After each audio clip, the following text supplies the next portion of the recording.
শিক্ষা প্রতিষ্ঠানে অস্থিরতা সৃষ্টিকারীদের কোনো ছাড় নয় বললেন আমির খসরু। বৈশ্বিক জ্বালানি সংকটের প্রভাব মোকাবেলার চেষ্টা করছে সরকার। স্থিতিশীলতা নষ্ট করবে এমন কোন শক্তি তারা যেই হোক কাউকে এখানে ছাড় দেওয়া হবে। তুমি সেটা দেশের বাইরে, এই বাইরে আমাদেরকে ম্যানেজ করতে হবে, যেটা খুব কঠিন কাজ। চট্টগ্রামে মাটি চাপায় 2 শ্রমিকের মৃত্যুতে কর্মক্ষেত্রে নিরাপত্তা নিয়ে প্রশ্ন, উদাসীন ঠিকাদারি প্রতিষ্ঠান ও সেবা সংস্থাগুলো। হয়তো ওরা কিছু একটা গা ঢাকা দেওয়ার জন্য জিনিসটা করতেছে। হাত কাটলে তো ঠ্যাং কাটলে নিজের টাকা দিয়ে এখন লাগে, সিটি কর্পোরেশন এটা কোনো টাকা দেয় না। অনেকে আহত হচ্ছে, যেটা হচ্ছে মানে আমরা জানতেছি না বা তারা কর্তৃপক্ষ পাচ্ছে না। বন্দর নগরীতে ঐতিহাসিক জব্বারের বলি খেলার 117তম আসর বসছে কাল। লালদিঘি মাঠের চারপাশে বসেছে বৈশাখী মেলা।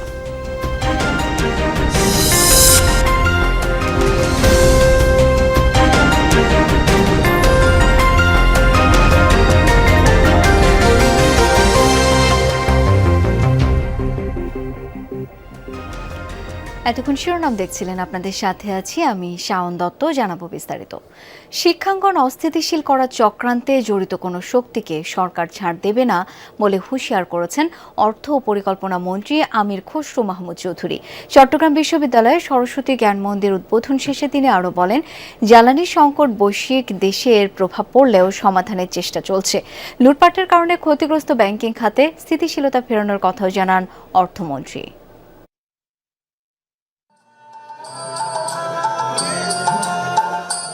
সকালে চট্টগ্রাম বিশ্ববিদ্যালয়ে নবনির্মিত সরস্বতী জ্ঞান মন্দির উদ্বোধন অনুষ্ঠানে যোগ দেন অর্থ পরিকল্পনা মন্ত্রী আমির খসরু মাহমুদ চৌধুরী এবং ভূমি প্রতিমন্ত্রী মীর মোহাম্মদ হেলাল উদ্দিন। সাথে ছিলেন প্রধানমন্ত্রীর বিশেষ সহকারী ও মুখ্য সচিব। অনুষ্ঠান শেষে দেশের সমসাময়িক বিষয় নিয়ে সাংবাদিকদের প্রশ্নের জবাব দেন অর্থমন্ত্রী। দেশ ও শিক্ষাঙ্গন অস্থিতিশীল করার চক্রান্তকারীদের ছাড় দেওয়া হবে না বলে হুঁশিয়ার করেন।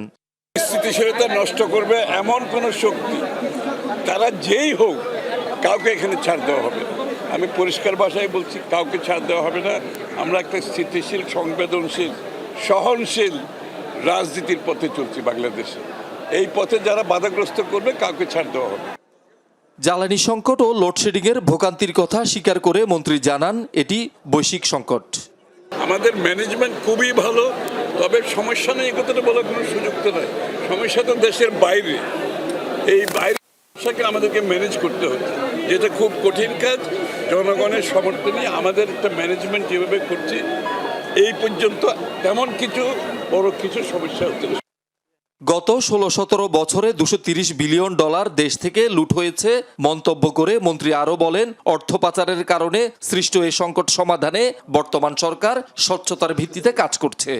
জনগণের অর্থ ব্যাংক থেকে নিতে পারতেছে না, যারা ডিপোজিট রেখেছে তারা পাচ্ছে না, অনেকে ট্রিটমেন্ট করতে পারতেছে না। এর থেকে দুঃখজনক আর কিছু হতে পারে না।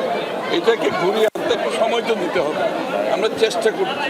আমাদের মাননীয় প্রধানমন্ত্রী যে মেজর 8টি 180 ডেজের 180 দিনের যে প্রোগ্রাম রেখেছিল, তার মধ্যে অনেকগুলো উনি সফলভাবে সম্পন্ন করেছেন 1 মাসের 2 মাসের মধ্যেই। যেমন আমাদের ফ্যামিলি কার্ড, কৃষক কার্ড, এছাড়াও আমাদের শহীদুল সুমন, যমুনা নিউজ, চট্টগ্রাম। শ্রমিকদের জন্য তাদের কর্মক্ষেত্র অনিরাপদ আর চরম ঝুঁকির। চট্টগ্রামে ওয়াসার প্রকল্পে কাজের সময় 2 জনের মর্মান্তিক মৃত্যু তারই প্রমাণ। তারা পান না কোনো সুরক্ষা সামগ্রী। শ্রমিকদের নিরাপত্তায় ঠিকাদারি প্রতিষ্ঠান এবং সেবা সংস্থাগুলো উদাসীন। ছোট বড় একাধিক দুর্ঘটনার পরও পাল্টাচ্ছে না চিত্র। বৃহস্পতিবার ভোরে আগ্রাবাদ অ্যাক্সেস রোডে ওয়াসার সুয়ারেজ প্রকল্পের যে স্থানে মাটি চাপায় 2 শ্রমিকের মৃত্যু এবং 2 জন আহত হয়েছে, কয়েক ঘন্টা পর ঘটনাস্থলে গিয়েও দেখা গেল একই চিত্র। ঝুঁকি নিয়ে কাজ করছে শ্রমিকরা, মাথায় সেফটি হেলমেট বা নিরাপত্তা সরঞ্জামের বালাই নেই। আমরা তো এখন কাজে আসি নাই, এগুলো এমনিতে সামান্য বেড়া দেওয়ার জন্য আসছি। কাজ করে টাকা দিবে, না করলে দিবে না। আমাদের কি খোঁজখবর নিবে একবেলা ভাত না খাইলে? এরই মধ্যে একজনকে দেখা গেল প্রকল্পের নাম এবং বাস্তবায়নকারী ও ঠিকাদারের তথ্য লেখা ব্যানার ছিঁড়ে ফেলতে। কারণ জানতে চাইলে বলেন, কর্তৃপক্ষের নির্দেশনা। প্রাণহানির পর এমন কর্মকাণ্ডে সন্দেহ বাড়ে আরও। এটা কেন ছিঁড়তেছেন বা এটা আমাকে বলছে যে ছিঁড়তেছে। আর রং করতে বলছে কারা? রং ওগুলো যেটা বলছে আমাকে বলছিল যে স্টিয়ার করে তোলার জন্য মানে যেরকম বলছিল। ওরা এসে কি জন্য স্প্রে করবে রঙের, হয়তো ওরা কিছু একটা গা ঢাকা দেওয়ার জন্য জিনিসটা করতেছে। দুর্ঘটনার পর কিসের প্রকল্প চলছিল বা এটার তথ্য কী কী ছিল সেটাও তুলে ফেলা হয়েছে। বলা যায় অনেকটা লুকোচুরির মধ্যে দিয়েই এই প্রকল্পগুলো চলছে এবং এই ঘটনা ঘটার পরেই সেই লুকোচুরিটা আরও বেশি বেড়েছে। বন্দরনগরীর 41টি ওয়ার্ডে হাসপাতাল, বাজার, গৃহস্থালী সহ সব ধরনের বর্জ্য অপসারণে নিয়োজিত পরিচ্ছন্ন কর্মীরা কাজ করেন একইভাবে। সুরক্ষা সামগ্রী না থাকায় প্রায় ঘটে ছোট বড় দুর্ঘটনা। ও তো হাত কাটলে তো ঠ্যাং কাটলে এটা নিজের টাকা দিয়ে এখন লাগে। সিটি কর্পোরেশন এটা কোনো 1 টাকা দেয় না, আর আমাদের কোনো সেবা যত্ন নেয় না। খারাপ হয়তো আসলে দেবো সেরকম বলে কি করবেন। আমরা তো আর গরমে তার কথা বলতে পারি কিন্তু এটাই তো চাকরি। আমরা তো মহিলা কাজ করি, মানে আমার অভিযোগ না দিলে আমরা কি করবো? আমাদের কখনো দেয়নি, চাইছি না দিলে কি করবো আমরা। শুধু শ্রমিকরাই অনিরাপদ তা নয়, সড়কের পাশে নিরাপত্তা বেষ্টনী ছাড়াই চলে নির্মাণ কাজ। পাশ দিয়ে জীবনের ঝুঁকি নিয়ে চলাচল করে সাধারণ মানুষ। অসাবধানতাবশত মানুষ হয়তো ড্রেনে পড়ে যাইতে পারে, এই জন্য নিরাপত্তা বেষ্টনী দিয়ে এখানে কাজটা করা উচিত। একটা আইস মার্ক দিয়ে দিত যে পথচারী, আমরা যখন এখানে কাজ করতেছি পথচারী এই দিক দিয়ে যেতে পারবে। অনেকে আহত হচ্ছে, যেটা হচ্ছে মানে আমরা জানতেছি না বা তারা কর্তৃপক্ষ পাচ্ছে না। বছরের পর বছর ধরে চলছে সেবা সংস্থাগুলোর এই গাফিলতি, অব্যবস্থাপনা। আমরা চিন্তা করছি প্রায়োরিটি বেসিস তাদেরকে আমরা এই ফ্যাসিলিটিসটা এনশিওর করব, যারা পাইনি ধীরে ধীরে সবাইকে আমরা এটার আওতায় আনবো। তবে অনেকে পেয়েছে, কিন্তু সবচেয়ে বড় কথা হচ্ছে তাদেরকে বলার পরে তাগুলো ইউজ করে না। তাদের সেফটি সিকিউরিটি সবগুলো কিন্তু আমরা এনশিওর করি, এবং সব তাদের যে সেফটি শু পরা, তারপর তাদের যে অ্যাপ্রন পরা, সবগুলো কিন্তু এগুলো আপনার দেখবেন যে এগুলো ভিজিবল এগুলো ইয়াতে। তো এবং আমাদেরও আপনার টিম মনিটর করে সেটা। জোবায়েদ ইবনে শাহাদাত, যমুনা নিউজ, চট্টগ্রাম। চট্টগ্রামে চাকমা তরুণীকে গণধর্ষণের ঘটনায় জড়িত থাকার অভিযোগে 4 জনকে গ্রেপ্তার করেছে পুলিশ। গ্রেপ্তার 4 জনই মারমা সম্প্রদায়ের। পুলিশ জানায় ভুক্তভোগী তরুণী সিপিজেটের একটি গার্মেন্টসের কর্মী, ওই এলাকায় ভাড়া বাসায় থাকেন। গত 19 এপ্রিল পরিচিত একজন তাকে জরুরি আলাপের জন্য ডেকে আরেক বাসায় নিয়ে গেলে সেখানে অবস্থান করা 4 জন জোরপূর্বক গণধর্ষণ করে। পরে ইপিজেড থানা পুলিশকে ঘটনা জানালে বৃহস্পতিবার রাতে অভিযান চালিয়ে 4 জনকে গ্রেপ্তার করে। এ ঘটনায় থানায় মামলা করেছেন ভুক্তভোগী। ঐতিহাসিক আব্দুল জব্বারের বলি খেলার 117তম আসর বসছে আগামীকাল। অংশ নেবেন 120 জন বলি। এই উপলক্ষে চট্টগ্রামে লালদিঘি মাঠের চারপাশ জুড়ে শুরু হয়েছে 3 দিনব্যাপী জমজমাট বৈশাখী মেলা। হরেক রকম পণ্যের পসরা সাজিয়ে বসেছেন বিক্রেতারা। উৎসবমুখর পুরো এলাকা।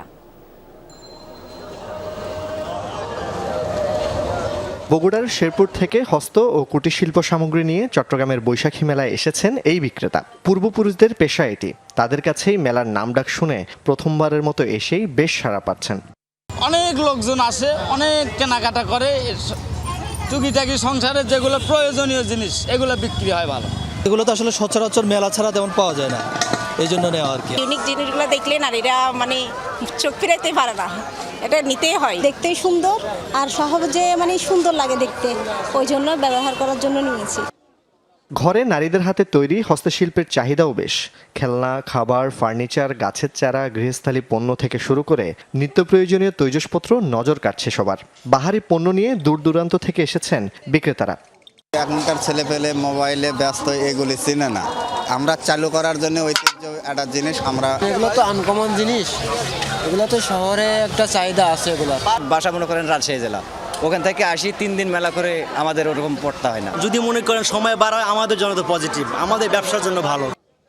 জব্বরের বলি খেলা উপলক্ষে প্রতি বছর বসে জমজমাট এই বৈশাখী মেলা। সব ধরনের গৃহস্থালী পণ্য পাওয়া যায় বলে এই মেলার অপেক্ষায় থাকেন সবাই। এখানে এমন এমন জিনিস পাওয়া যায় তো অন্যান্য মেলাতে পাওয়া যায় না। ইউনিক জিনিস উঠে ওখানে মার্কেটে পাওয়া যায় না, আর কম দামও পাওয়া যায়। প্রত্যন্ত অঞ্চল থেকে এখানে কিছু জিনিস আসে যেটা আসলে অসাধারণ। চট্টগ্রামের লালদিঘি মাঠ ও আশপাশের 4 বর্গ কিলোমিটার এলাকা জুড়ে সড়কের উপর বসেছে কয়েকশো অস্থায়ী দোকান। পুলিশ ও রাজনৈতিক দলের নেতা পরিচয়ে দোকান ভেদে 1000 থেকে 10,000 টাকা পর্যন্ত চাঁদা আদায় হচ্ছে বলে অভিযোগ বিক্রেতাদের। তারা আগে কিছু কথা বলে মনে করেন এটা ভাঙচুর করে তারপরে সেই জায়গা দিচ্ছে, তারপর আমরা এসে বসছি। আমরা যখন বসতে চাই আমাদেরকে এদিকে টালে ওইদিকে টালে, লাস্ট শুনছি তো টাকা দিয়েছি, আমাদের সব ঠিক হয়ে গেছে। আমি কইছি বোমো কিছু পয়সা দিয়ে চালাবো। কেউ কেউ বলতেছে কেউ কেউ 2000-3000 টাকা দিতে হবে, নাহলে বসতে পারবে না। আগামীকাল শনিবার বিকেলে লালদিঘি মাঠে বসবে ঐতিহাসিক আব্দুল জব্বরের বলি খেলার ১১৭তম আসর। অংশ নেবেন প্রায় ১২০ জন বলি। এখন চলছে মাঠ তৈরি সহ শেষ মুহূর্তের প্রস্তুতি। জুবায়েত ইবনে শাহাদাত, যমুনা নিউজ, চট্টগ্রাম। দর্শক, চট্টগ্রামের এই ঐতিহ্যবাহী আব্দুল জব্বারের বলি খেলার বিষয়ে বিস্তারিত জেনে নিতে চাই। লালদিঘি মাঠ থেকে এই মুহূর্তে যুক্ত হচ্ছেন সহকর্মী জোবায়ের রিফাত। রিফাত, বলি খেলা উপলক্ষে প্রস্তুতি কতটুকু সম্পন্ন হলো? এছাড়াও বৈশাখী মেলা কেমন দেখছেন, জানাবেন বিস্তারিত।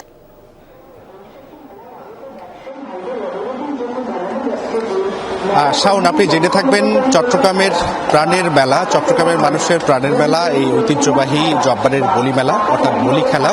এবং এই বলি খেলাকে কেন্দ্র করে কিন্তু এই লালদিঘির মাঠ এবং বিস্তীর্ণ এলাকা জুড়ে একেবারে বৈশাখী মেলার সাত যে রব সেটি আমরা দেখতে পেয়েছি অন্তত গত 2 দিন আগে থেকে। আজকে মেলার প্রথম দিন, এই মেলা চলবে 2 দিন ধরে।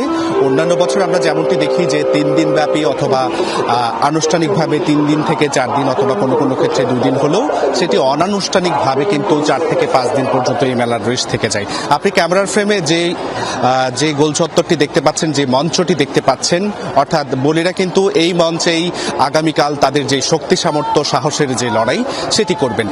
আপনাকে একটু জানিয়ে রাখি, 1909 সালে স্থানীয় বদরপট্টি এলাকার আব্দুল জব্বার সওদাগর মূলত ব্রিটিশ বিরোধী আন্দোলনে চট্টগ্রামের যুবকদের সাহসী করে তোলার জন্য এক ধরনের কুস্তি খেলার প্রচলন করেন। পরবর্তীতে জব্বার সওদাগর মারা গেলে এই মেলাটি তার নামেই আব্দুল জব্বারের বলি খেলা হিসেবে আসলে পরিচিতি পায়, খ্যাতি পায়। এবং এই মেলাকে কেন্দ্র করে চট্টগ্রামের মানুষের মধ্যে এক ধরনের আমেজ কাজ করে। সারা বছর জুড়ে কিন্তু চট্টগ্রামের মানুষ এই মেলার জন্য অপেক্ষা করে থাকেন। তার একটাই কারণ এই মেলা ঘিরে কিন্তু আসলে এখানে গৃহস্থলী থেকে শুরু করে বিভিন্ন পণ্য সামগ্রী, সেটি হাত পাকা থেকে শুরু করে গৃহস্থলীর নানা ধরনের পণ্য, সেটির একেবারে জমজমাট যে মেলা সেটি কিন্তু বসে। দূর দূরান্ত থেকে ব্যবসায়ীরা দীর্ঘ বছর ধরে অপেক্ষা করে থাকেন কখন আসলে এই মেলা শুরু হবে, কখন তারা আসবেন। এবং বিক্রেতারা যেটি বলছেন, তারাও আসলে কয়েকজন বিক্রেতার সাথে আমি কথা বলেছি, তারা যেমনটি বলছিলেন তাদের আসলে এটি ব্যবসার না যতখানি তার চেয়ে বেশি আবেগের। তারাও এখানে অনেক বছর ধরে আসছেন, কেউ বংশ পরম্পরায় ধরে আসছেন। এবং আপনাকে একটু জানিয়ে রাখি, আগামীকাল যে মেলা এবং আগামীকাল অর্থাৎ আজকে যে মেলা, আগামীকাল কিন্তু একেবারে বলি যে খেলাটি সেটি অনুষ্ঠিত হবে। ইতিমধ্যে আমরা জানতে পেরেছি কর্তৃপক্ষের সাথে কথা বলে শতাধিক বলি কিন্তু ইতিমধ্যে অংশগ্রহণ করেছে। কালকে আমরা জানতে পারবো যে কে আসলে এবারের আসরে প্রধান বলি হচ্ছেন এবং জিততে যাচ্ছেন। এ ছিল মেলার সর্বশেষ খবরাখবর। অনেক ধন্যবাদ রিফাত আপনাকে। ছুটির দিনে কক্সবাজার সমুদ্র সৈকতে পর্যটকদের সমাগম, সেখানকার খবর একটু জেনে নেব। সহকর্মী এহসান আল কুতুবি এখন যোগ দিচ্ছেন। এহসান, ছুটির দিনে সমুদ্র সৈকতে পর্যটক কেমন দেখছেন?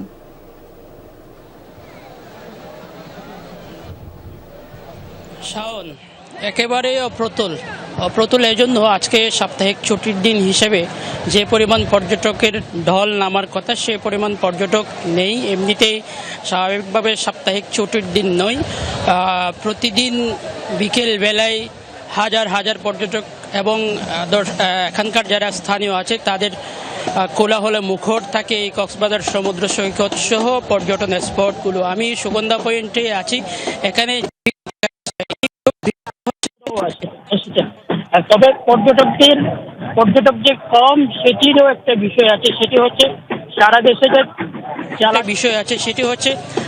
দেশে যে জ্বালানি সংকট চলছে, সেই সংকটের কারণে অনেক পর্যটক যাদের নিজস্ব গাড়ি আছে অনেকেই কক্সবাজার আসতে তারা একটু শঙ্কার মধ্যে থাকেন, সে কারণে আসতে চান না। আবার যারা এসেছেন তারাও বাস এবং এখানে যে রেল যোগাযোগ আছে, রেলের মাধ্যমে তারা কক্সবাজারে এসেছেন। এসেই তারা এখানে যে যতটুকু সম্ভব কক্সবাজারের যে পর্যটন স্পটগুলো আছে সমুদ্র সৈকত সহ, সেই সমুদ্র সৈকতের এবং স্পটগুলোতে তারা ঘুরছেন ফিরছেন, আনন্দ উল্লাসে মেতে উঠছেন। এবং এখনো পর্যন্ত আমরা অনেককেই দেখছি এই যে এখানে বিশাল বিশাল ঢেউ আসতে পড়ছে, সেই ঢেউয়ের সাথে খেলছেন।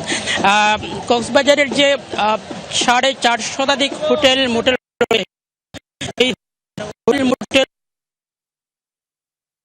দিয়ে আবার বাদ দিচ্ছেন, আবার অনেকে আবার কক্সবাজারে এসে হোটেলে ঠিক মতো তারা যদি লোডশেডিং এর কারণে বিদ্যুৎ বন্ধ হয়ে যায় সেক্ষেত্রে। এহসান, অনেক ধন্যবাদ আপনাকে। জাতিসংঘের 25তম অধিবেশনে পার্বত্য চট্টগ্রাম ও বাংলাদেশের ভাবমূর্তি ক্ষুণ্ণ করার অভিযোগে রাঙামাটিতে বিক্ষোভ মিছিল ও সমাবেশ করেছে পার্বত্য চট্টগ্রাম ছাত্র পরিষদ। জুমার নামাজের পর শহরের কাঁঠালতলী মসজিদ প্রাঙ্গণ থেকে বিক্ষোভ মিছিলটি বের হয়ে বনরূপা চত্বরে গিয়ে সমাবেশে মিলিত হয়। এতে পিসিসিপির বিভিন্ন ইউনিটের নেতাকর্মীরা অংশ নেন। সমাবেশে সভাপতিত্ব করেন সংগঠনের রাঙামাটি জেলা সভাপতি তাজুল ইসলাম তাজ। এ সময় বক্তারা বলেন, ভবিষ্যতে এ ধরনের ভুল ও বিভ্রান্তিকর তথ্য উপস্থাপন অব্যাহত থাকলে কঠোর কর্মসূচি দেওয়া হবে। বছরের পর বছর ধরে পরিত্যক্ত অবস্থায় পড়ে থাকা জরাজীর্ণ হাজী ক্যাম্পের জায়গায় আধুনিক হাসপাতাল ও মেডিকেল কলেজ নির্মাণের দাবিতে চট্টগ্রামে মানববন্ধন করেছেন পাহাড়তলী এলাকার মানুষ।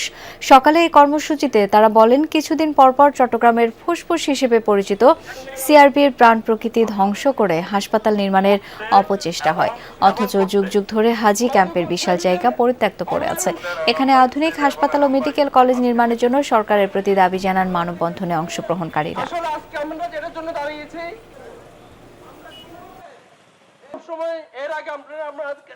এই ছিল আজকে চট্টগ্রামের আয়োজন। ধন্যবাদ এতক্ষণ সাথে থাকার জন্য।